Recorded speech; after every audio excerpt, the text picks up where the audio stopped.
Hello বাচ্চারা, আজ আমরা শুনবো সুরেলা পাখি নামক গল্পটি। শুরু করা যাক তাহলে। কোনো এক গভীর জঙ্গলে অনেক জন্তু জানোয়ার এবং পাখিরা সবাই একসাথে বসবাস করত। ওই জঙ্গলেরই একটি গাছে সুরিলি পাখি এবং তার অন্যান্য সাথীরাও থাকতো। সুরিলি পাখি খুব সুন্দর গান গাইতো, আর তাই দিয়েই জঙ্গলের সমস্ত জন্তু জানোয়াররা খুবই আনন্দ পেত। অন্যান্য পাখিরাও তার গান শুনে খুবই প্রশংসা করত। সুরিলি পাখি, দেখো তোমার গান শুনে সবাই কেমন এখানে হাজির হয়েছে।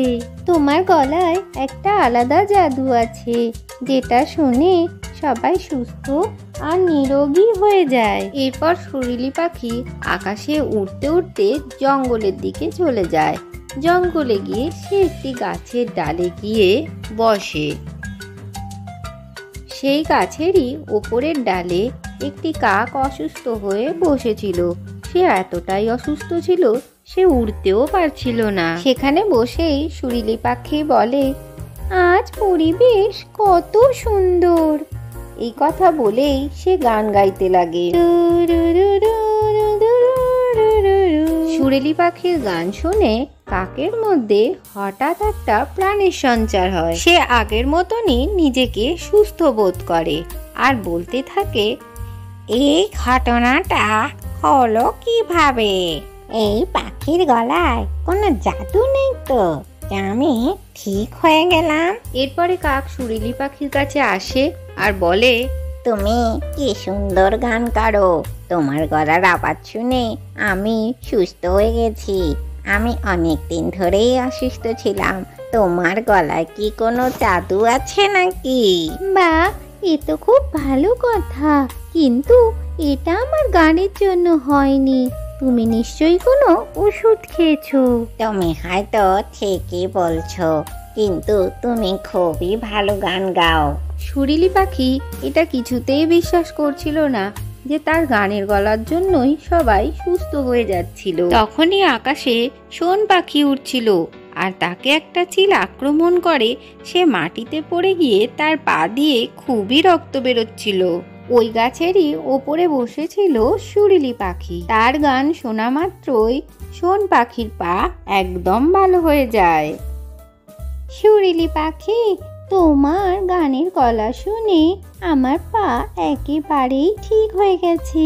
তুমি একটা জাদুই পাখি।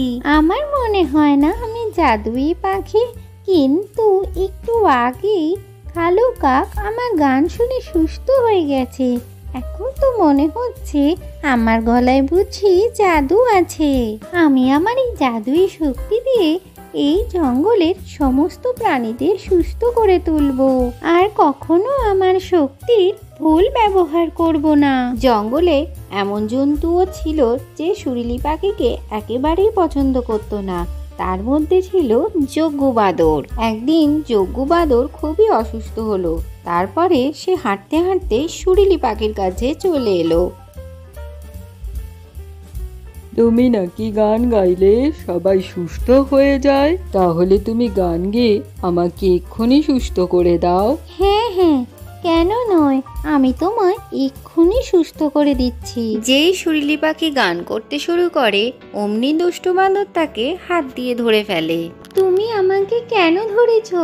ছেড়ে দাও আমাকে। আমি তোমাকে মেরে সব শক্তি আমার নিজের মধ্যে নিয়ে নেব। আমি অনেক শক্তিশালী হয়ে যাব আর এই জঙ্গলে রাজত্ব করব। তখনই সুরিলি পাখি দেখে একটি ভাল্লুক বাঁদরের দিকে ছুটে আসছে। তখন সে তাকে বলে, তুমি তাড়াতাড়ি পালিয়ে যাও জঙ্গল ছেড়ে। ওই দেখো, একটা ভাল্লুক আসছে তোমাকে আক্রমণ করতে। এই কথা বলে সুরিলি পাখি বাঁদরের প্রাণ বাঁচিয়ে নেয়। তুমি কত ভালো, আমি তোমার প্রাণ নিতে চেয়েছিলাম আর তুমি আমার জীবন বাঁচিয়ে দিলে। আমি জানি তুমি আমাকে ঘৃণা করো, কিন্তু আমি তো সবাইকে সাহায্যই করি। আমার গান দিয়ে সকলকেই সুস্থ করে তুলি। সুরিলি পাখি, তোমার জন্য আমার মনে অনেক সম্মান বেড়ে গেল। তুমি আমার জীবনও বাঁচিয়েছো আর আমাকে সুস্থও করে তুলেছো। যোগু, তুমি কি আমার বন্ধু হবে? হ্যাঁ, নিশ্চয়ই আমি তোমার বন্ধু হব। এরপর থেকে সুরিলি পাখি আর যজ্ঞ খুব ভালো বন্ধু হয়ে গেল। তারা সব সময় একসাথেই থাকতো। আজকের গল্পটি থেকে কি শিখলে বাচ্চারা?